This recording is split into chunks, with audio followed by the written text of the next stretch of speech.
దేశ భద్రతకి సంబంధించి జువెల్దిన్న fishing harbour సమీపంలో సాగర్ షిప్పింగ్ ఏదైతే డిఫెన్స్కి సంబంధించినటువంటి ఒక సంస్థ నిర్మాణానికి కేంద్ర ప్రభుత్వ అనుమతులతో చేస్తున్నటువంటి కార్యక్రమాన్ని అక్కడ ఉన్నటువంటి మత్స్యకారులకి ఇబ్బంది కలగకుండా వాళ్ళకి కేటాయించినటువంటి ఫిషింగ్ హార్బర్ కొంత భాగాన్ని మాత్రమే సాగర్ డిఫెన్స్ వాళ్ళు వాడుకునేలాగా అక్కడ ఏర్పాటు జరిగితే నిన్న జగన్మోహన్ రెడ్డి గారు ఒక రాజకీయం చేయటానికి నిజంగా, ఎందుకంటే ఆయనకి తల్లి మీద ప్రేమ లేదు, భక్తి లేదు, చెల్లి మీద భక్తి లేదు, రాష్ట్రం మీద భక్తి లేదు, చివరికి దేశభక్తి కూడా లేదు. ఇవాళ చూస్తూ ఉంటే బోర్డర్లో -డిగ్రీల్లో సైనికులు చేస్తున్నటువంటి సేవలో ఇవాళ తీర ప్రాంతంలో భవిష్యత్తులో ఈ తీర ప్రాంతానికి సంబంధించి శత్రు దేశాలు మన మీద ఏదన్నా దాడులు చేయడానికి వచ్చినప్పుడు ఒక రీసెర్చ్ జరగడానికి ఈ సాగర్ డిఫెన్స్ సంస్థ ఇవాళ అక్కడ ఒక రీసెర్చ్ చేస్తానికి ఏర్పాటు చేస్తే ఇవాళ నేను తరిమేస్తానని చెప్పి మాట్లాడతాడు. ఎలాంటి అంటే రెచ్చగొట్టే కార్యక్రమాలు.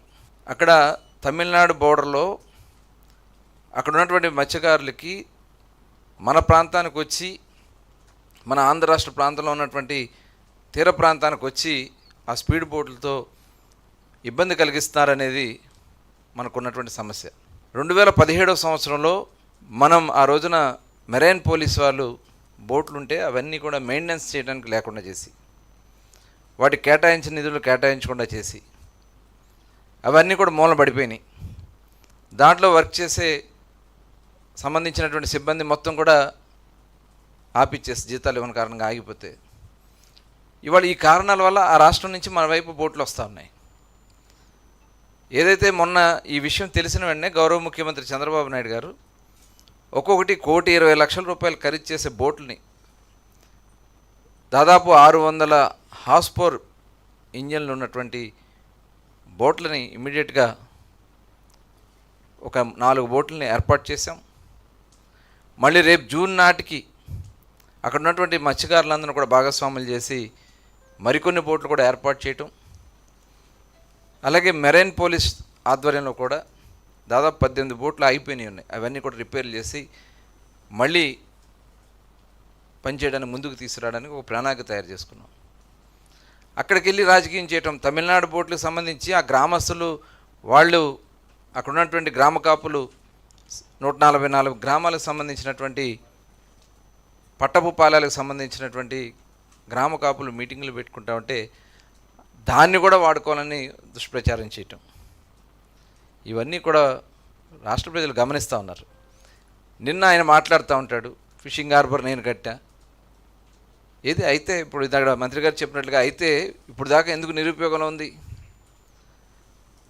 దానికి తోడు అక్కడ జట్టీలు మిగతా కాకినాడ, విశాఖపట్నం, మచిలీపట్నం చిన్న ఫిషింగ్ హార్బర్లు ఇప్పుడు రన్నింగ్లో ఉన్నాయి.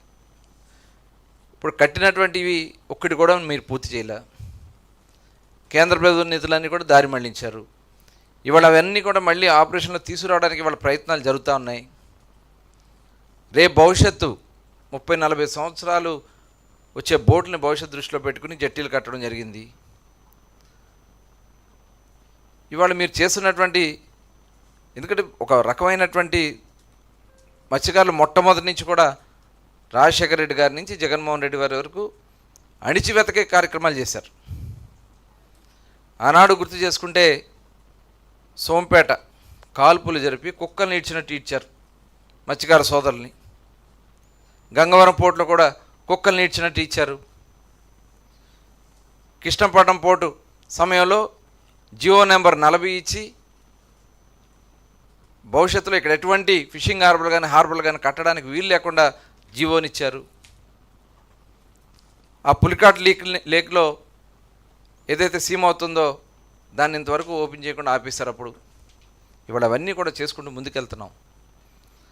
అదే కాకుండా మొట్టమొదట 50 సంవత్సరాలకి పెన్షన్ ఇవాళ తెలుగుదేశం టైంలో చంద్రబాబు నాయుడు గారు మత్స్యకార సోదరులకు ఇచ్చింది 50 సంవత్సరాల పెన్షన్. కానీ అలాగే బ్యాన్ పీరియడ్ డబ్బులు ఏదైతే 2 సంవత్సరాలు వేట నిషేధ సమయం ఉంటుందో ఏప్రిల్ 15 నుంచి జూన్ 15 వరకు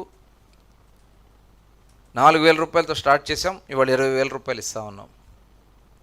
ఆ వేట నిషేధ కాలానికి సంబంధించి గత 5 సంవత్సరాల్లో ఒక్క వలముక్క ఇవ్వలే, ఒక బోట్ ఇవ్వలే. కేంద్రం ఇచ్చినటువంటి పథకాలను కూడా, మత్స్యకారుల సంక్షేమానికి ఇచ్చినటువంటి పథకాలను కూడా ఒక్క పైసా ఖర్చు పెట్టలే.